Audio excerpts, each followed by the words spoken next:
May 19th, 1940. Today is 10 days since the start of Fall Gelb. Today, the German troops are within spitting distance of the English Channel. Tomorrow, they will reach it and encircle hundreds of thousands of Allied troops. Heinz Guderian and his panzer force are one step closer to victory.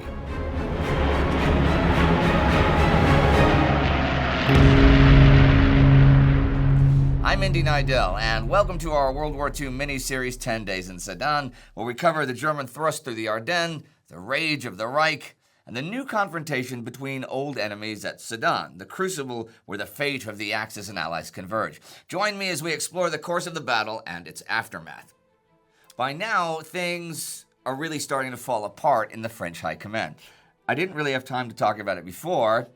Back on the 17th, French Prime Minister Paul Reynaud decided to remove both Defense Minister Edouard Daladier and Army Commander Maurice Gamelin from their positions. The two men are officially relieved today and tomorrow. And the next couple of days are a bit of a transition period as their replacements are brought into office. So, who are the new top dogs? Who are France's last hopes? The men who will turn things around and snatch victory from the jaws of defeat? Well, Philippe Pétain is recalled from his role as ambassador to Spain to become deputy prime minister and defense minister, while Maxime Weygand is brought out of retirement in the Levant to serve as head of the army. These sackings of Daladier and Gamelin are linked, as are the appointments of Pétain and Weygand. But I'll start with Daladier. He's been a problem for Reynaud since March. See, Daladier has run the defense and war ministries for some years, and has even had a few stints as prime minister himself, the longest one being from April 38 up to March of this year. But even during that time, he was also still defense minister. He was also a signatory of the Munich Agreement back in 1938, which is now seen as a naive miscalculation. And he's also been a big supporter and defender of Gamelin, whom Reynaud has wanted to dismiss since before the German invasion began. Paul Reynaud, who succeeded Daladier as premier in March 1940, faulted his predecessor for opposing an alliance with the USSR and for rallying his radical party to shield Gamelin from dismissal. In Reynaud's opinion, Daladier's blindness to the defects of the French military amounted to dereliction of duty, especially in the wake of Germany's lightning April 1940 occupation of Norway. Reynaud attributed the defense ministry's victory without battle complacency to Daladier's naive fantasy that the besieged German economy would magically implode, or the German people under the iron thumb of the Gestapo would rise up and overthrow Hitler. Daladier overestimated Poland's ability to resist, never ordered the High Command to carry out an offensive against Germany in September 1939, and kept his serious doubts about Gamelin's deal-Breda plan to himself. Nor did he force his commander-in-chief to reinforce the Ardennes front, even though the vulnerabilities of this French defense hinge had been pointed out at least since 1938, and some might argue since 1870. So, according to the powers that be, if you pick up any thread of the French failure and follow it back far enough, you'll find Daladier's hand in it. How then has he managed to last so long? Well, because Reynaud has been relying on Daladier's center-left radical party to prop up his own premiership. You might think that it's a bit silly, parties playing politics at a time of national emergency, and maybe it is, but go and read about French politics throughout the 1930s, and you will see how real of a concern this actually is. His replacement, Philippe Pétain, isn't likely to have much time to reform anything or make any meaningful difference to the French army's organization at this late stage. And Reynaud knows this. Pétain, the Lion of Verdun, is still a famous, a revered name in France, and the hope is that his return might conjure up memories of the French final victory in 1918, a banner of French militarism and glory for the proud soldiers to rally around and rediscover their steel. Sounds desperate, right? It is, but not likely the worst idea in their current situation. I doubt there will be any unintended consequences in the near future for giving Pétain a senior position in the French government at this late stage either. Probably not. Gamelin's own dismissal is a little more cut and dry, but still heavily linked to Daladier's. His fixation with the deal plan has of course already proven to be a colossal strategic mistake, and now the blame for following that plan is laid squarely at his feet.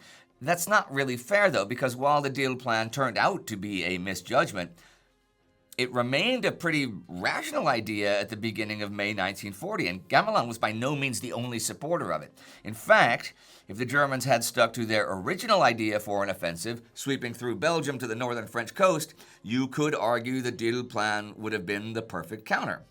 We'll talk more about the German planning and why it was changed in our upcoming long-form documentary about all this, though. So if this is hard to follow, do not worry. In the field, Gamelin has shown to be quite detached, distant from the battlefield and from his men. I shall now offer a few different criticisms of his performance, starting with his command style. He preferred to be thought of as a philosopher general who managed resources and composed detailed plans to do so. He and his 15-officer staff were ensconced at Château de Vincennes on the eastern outskirts of Paris, so he could be near the political power centers. Eschewing radios for fear that the Germans could locate his headquarters by homing in on their transmissions, he relied on the National Telephone and Telegraph Network and motorcycle dispatch riders for communications with his GQG headquarters at Montry, which prepared, elaborated, and distributed his guidance, resulting in a decision cycle time of nearly 48 hours. In the same vein, Douglas Porch called him a general tailor-made for Daladier and the phony war. A picture starts to emerge of him as an armchair general, someone without the tenacity or the drive to get things done on the ground, often with his head buried in ledgers and notebooks rather than the realities of war. In some circles, he's seen as Daladier's failed protege, each man unable to be separated from the failure of the other. Perhaps more damningly, Robert Forczyk directly connects Gamelin's leadership to the failures at Sedan. There is an old military maxim that troops will only correct what is inspected. If nobody inspects it, the problem will not be fixed. When a French paramilitary group visited Sedan during the phony war and noted deficiencies, Gamelin and his subordinates hasted to contest the findings. Gamelin and other senior French leaders seem to have assumed that most of these deficiencies had been corrected, when they had not, and when confronted with evidence of shortfalls, they became evasive. Do some of these criticisms hold water?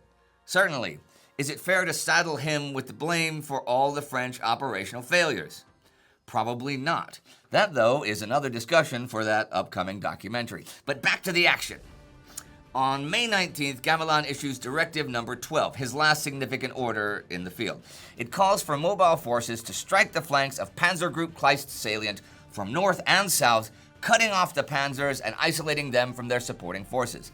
No specific units are mentioned, but Gamelin's order gives a real sense of the pressing urgency.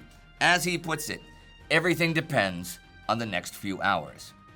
But that sense of urgency is completely ignored by his successor, Maxime Weygand, who swiftly cancels the directive, claiming he needs to assess the situation firsthand.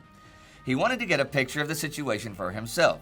In this connection, following his World War I role model Foch, he considered it indispensable, first of all, to visit the front line and to have a personal talk with the most important field army commanders. That was bound to be almost anachronistic in view of the tempo of the German blitzkrieg. Gamelin's appeal that every moment counts had been absolutely correct. With every passing hour, the German panzer formation pushed farther and farther west. Okay, so while Weygand is wasting time, what are the Germans doing? Well, there is good news for Heinz Guderian and his fellow panzer commanders today, for the remaining restrictions placed on their advance are lifted. With the panzers unchained, the final push to the Channel is soon underway. Guderian's 19th Panzer Corps, 1st, 2nd, and 10th Panzer Divisions, is ordered to drive towards the Abbeville-Amiens area. To his right, Hans-Georg Reinhardt's 41st Panzer Corps, 6th and 8th Panzer Division, moves towards Calais. Meanwhile, Hermann Hoth's 15th Panzer Corps sends the 7th Panzer Division to Arras, the key base of the British Expeditionary Force, with 5th Panzer Division covering its flank. I'll start with 10th Panzer Division. On May 19th, they're still behind the river Sambre, securing the left flank of 1st and 2nd Panzer Divisions. As they do this, they find themselves under attack by Charles de Gaulle's 4th Armored Division. This is now the second time that de Gaulle has launched a counterattack into the flanks of the Germans. 2 days ago, if you'll remember, he struck the 1st Panzer Division at Montcornet. De Gaulle's heavy tanks pushed close to their objectives there before being stopped. Now his target is Crécy-sur-Serre, about 30 kilometers west, and the French colonel hopes once again to disrupt German logistics. But once again, a lack of air cover proves decisive. Initially, de Gaulle's second counterattack with 3 tank battalions made progress against the German outposts, but the 10th Panzer Division was solidly dug in at Crécy-sur-Serre with infantry, tanks, and anti-tank guns, and had mined the approaches to the bridge. De Gaulle's ad hoc combined arms team was far too small to take on a full-strength Panzer Division or to conduct a river-crossing operation. German Stuka attacks also harassed the 4th DCR, which had no air support. Altogether, the 4th DCR lost another 28 tanks. But unlike the other French armored divisions, de Gaulle's division had not been routed and was still combat effective. Recognizing that a breakthrough here was impossible, the GQG authorized de Gaulle to withdraw to the Aisne River in order to regroup his division.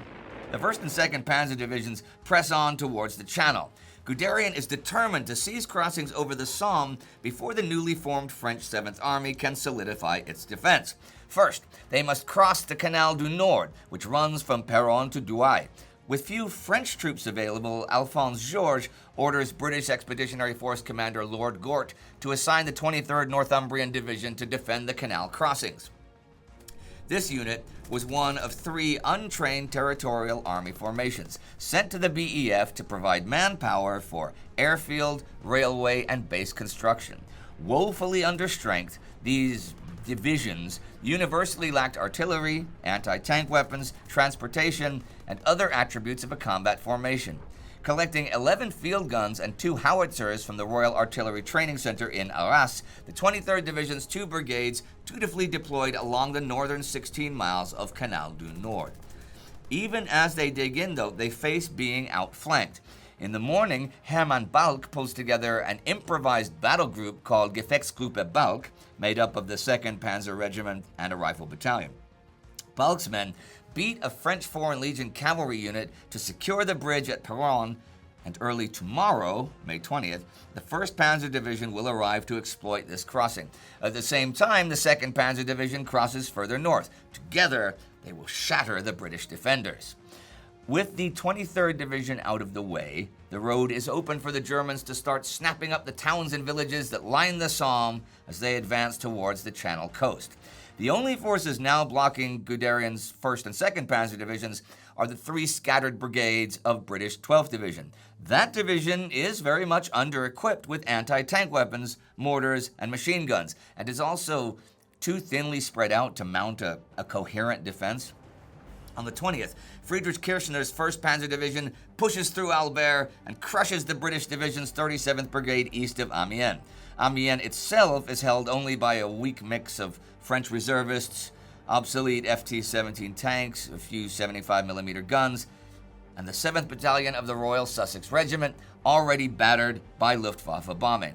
Gefechtsgruppe Balck attacks and overwhelms the defenders. By evening, Amiens is firmly in German hands, and the men celebrate with captured British rations of coffee and chocolate. Other units occupy nearby Picquigny, Corbie, and Bray. Meanwhile, Rudolf Field's 2nd Panzer Division has advanced roughly 90 kilometers from the Canal du Nord. By early evening, it reaches the outskirts of Abbeville and runs into the British 35th Brigade. Taken by surprise, the British attempt to retreat across the river, but they are largely surrounded and captured. By 8:30, Abbeville falls. Just hours later, a battalion of German motorized infantry pushes 12 kilometers northwest and seizes Noyelles-sur-Mer not long after midnight. They are the first German troops to reach the English Channel. To the north, 41st Panzer Corps is also making rapid progress. Kunzen's 8th Panzer Division takes Sedan late on the 20th and captures Montreuil the next day. To their left, Werner Kemp's 6th Panzer Division crosses the Canal du Nord and strikes Doullens, hitting the British 36th Brigade and completing the destruction of the 12th Division. As the official British history puts it, at the end of this momentous Monday, the enemy were masters of Albert, Doullens, Amiens, and Abbeville, with Montreuil thrown in for good measure. The whole tract of country between the Scarpe and the Somme was in their hands. The British lines of communication were finally cut, and the way to the Channel ports was open. the 12th and 23rd Divisions had practically ceased to exist. With this, the German encirclement is complete. Army Group A has trapped a massive Allied force in a pocket stretching roughly 200 kilometers along the Channel coast and up to 140 kilometers inland. Inside this are the Belgian Army, the British Expeditionary Force, the French 1st and 7th Armies, and remnants of the French 9th. General Gerhard von Rundstedt's Army Group A now prepares to swing north, acting as a hammer to smash the trapped Allied armies against the anvil of Army Group B, which is advancing westward through Belgium. Okay, but what about the plan to cut off the German salient? To cut off the tortoise's head, as Winston Churchill put it. The idea that the trapped Allied forces could turn around and they could trap the trapper. Well, it never happens. Weygand spends his first few days as head of the French army flying around France and Belgium to assess the situation in person. On May 20th, he visits recently appointed ministers in Paris. The next morning, the 21st, he flies into the Flanders pocket to meet with Gaston Billotte, commander of the French 1st Army Group. He then heads to Ypres to confer with French and Belgian commanders, as well as Belgian King Leopold III. British Chief of the Imperial General Staff, General Edmund Ironside, decides to take the initiative.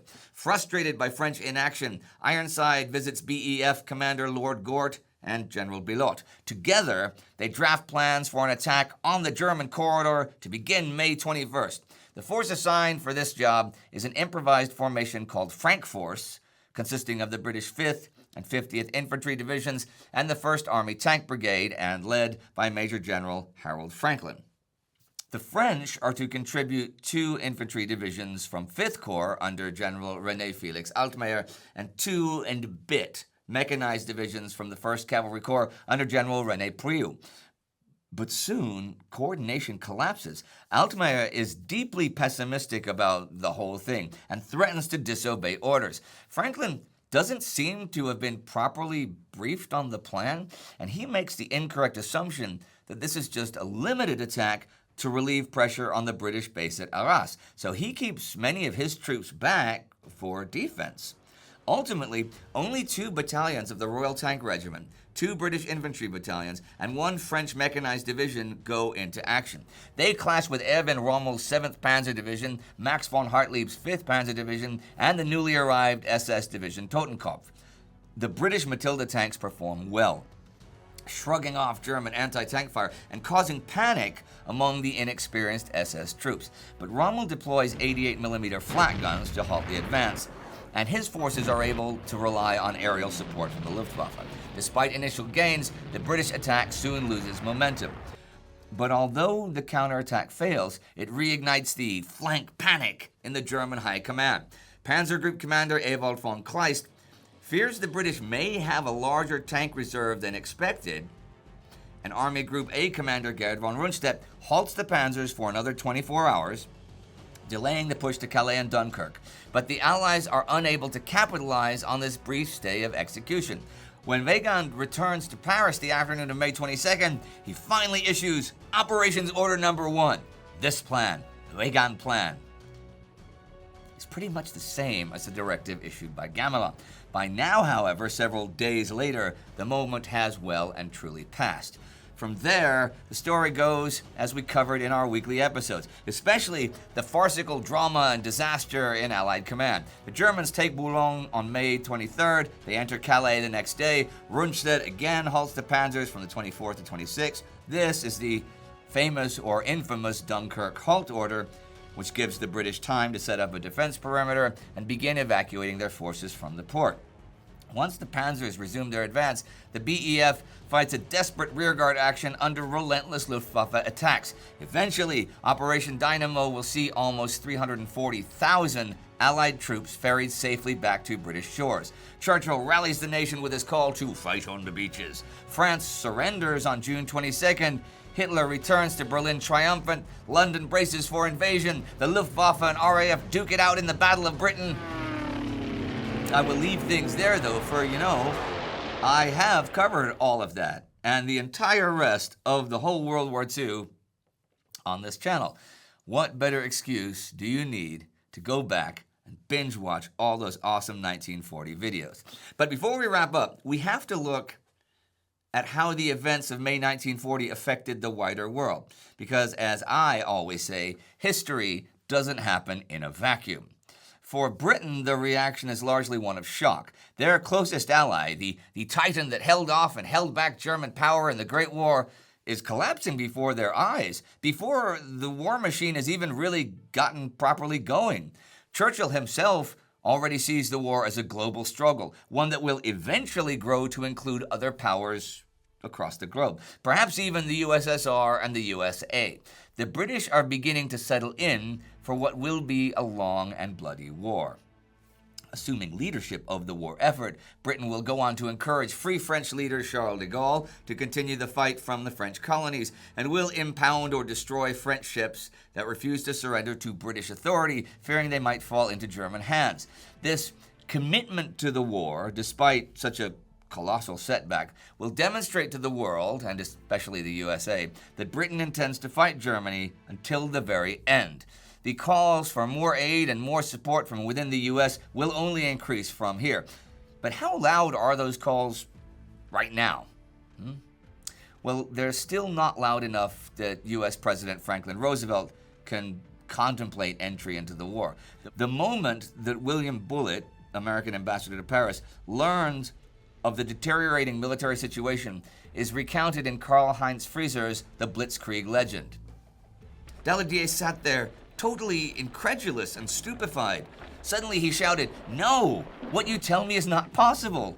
You must be wrong! It's impossible!" Gamelin had reported that a German panzer column had broken through and was approaching Neidell and Léon, 130 kilometers northeast of Paris. Thereupon Daladier screamed into the phone, "Then you must counterattack at once, like 1918. But Gamelin retorted, "With what? I don't have the reserves." As Bullitt reports, Daladier now slumped while his facial features became petrified. Unbelieving, he asked, "Then the French army is finished?" Gamelin replied, "It's finished." Roosevelt receives a report from Bullitt on the matter that same day, but it does not provoke any large change in U.S. policy, despite repeated requests from Paul Reynaud. The reality is that the U.S. in 1940 is perhaps even less prepared for the fight than Britain and France were, both in terms of land forces and in terms of popular support. As Churchill's private secretary will remark next month, the United States has been caught napping militarily and industrially. She may be really useful to us in a year, but we are living from hour to hour. For now, the U.S. remains nominally neutral, but continues its gradual and slow march towards awakening. Down in Italy, the impending collapse of France is beginning to occupy the thoughts of Benito Mussolini, who is similarly stunned by the spectacular German success. Mussolini does not want to sit idly on his thumbs while Adolf Hitler builds an empire, and he grows increasingly convinced that Italy must get in on the act before everything is wrapped up. As Hitler himself will comment, "First they were too cowardly to take part, now they're in a hurry so they can share in the spoils." An Italian declaration of war against France and Britain will follow on June 10th, opening up the Alpine Front in southern France and the North and East African theaters. And what about in Germany itself? This campaign has profound effects there too, both for Hitler personally and for the future of the Wehrmacht. It's important to remember that at this point, this is one of the greatest military upsets in the history of warfare, right? German success and Hitler's own position were by no means guaranteed before the invasion. After the hardships of the interwar years, the German people were not enthusiastic about plunging Germany into another war with uncertain results. There was resistance within the Wehrmacht itself too, quite strong resistance. But in the days and weeks following the battle at Sedan, Hitler will come to personally take credit for the plan's success, despite some of his own misgivings, and all dissent will fall silent, for now at least. Hitler will become, to the German people, a strategic mastermind who has played the right cards for every hand and has undone their old enemy in mere weeks. His position and the road to further military conquest are both well secure. The panzers will also feel their place cemented, not as an accompaniment to infantry, but as the spearhead of the Reich's armies. Guderian's views and actions have been thoroughly vindicated, and now German military theorists begin to think about rapid military campaigns against larger opponents in areas far harder to attack, and they will test the limits of maneuver warfare and find out just how much can be achieved with speed and tenacity. This fascination with their new doctrine will embed itself within Wehrmacht thinking as eyes slowly but surely turn to the east. Well, I hope you have enjoyed this coverage of 10 days at Sedan as much as we've enjoyed bringing it to you. It is quite fascinating, well, for all of us, but for me particularly, to return to the early period of the war again after these years of, covering the rest of it, and look at some of this in more detail. Back when we covered World War II in real time, Spartacus and I, and Astrid, visited Sedan to get a real first-hand look at all the places that we've been talking about in this series. And half a decade later, we sent a team of our next generation of historians and production crew to the same place to prepare themselves for writing and producing this miniseries. And do not forget, we still have the long-format documentary to come, where we step away from the battlefield and talk more about the reasons things went this way, the motives as to why people made the calls they did, and the personalities that made those calls. I know many of you are curious to learn more about controversial guys like Charles Hunziker. It is there that you will do so. So stick around and you will eventually see that. I don't know exactly when it's coming out, but it's coming out soon. And it is thanks to you guys that we can carry on making miniseries like this, and we will carry on making miniseries like this, even after the main World War II series has wrapped up. You are the reason we can send teams out across Europe. You are the reason why our World War II channel is the longest and most detailed documentary on the war ever produced, and you're the reason it's still growing. If you want to see just how large we can grow it, join the TimeGhost Army at timeghost.tv or patreon.com. Our Aden Amigo of the Week is Chris Volk. We hope you have enjoyed 10 days in Sedan, and from everyone at TimeGhost, thanks for watching. See you soon.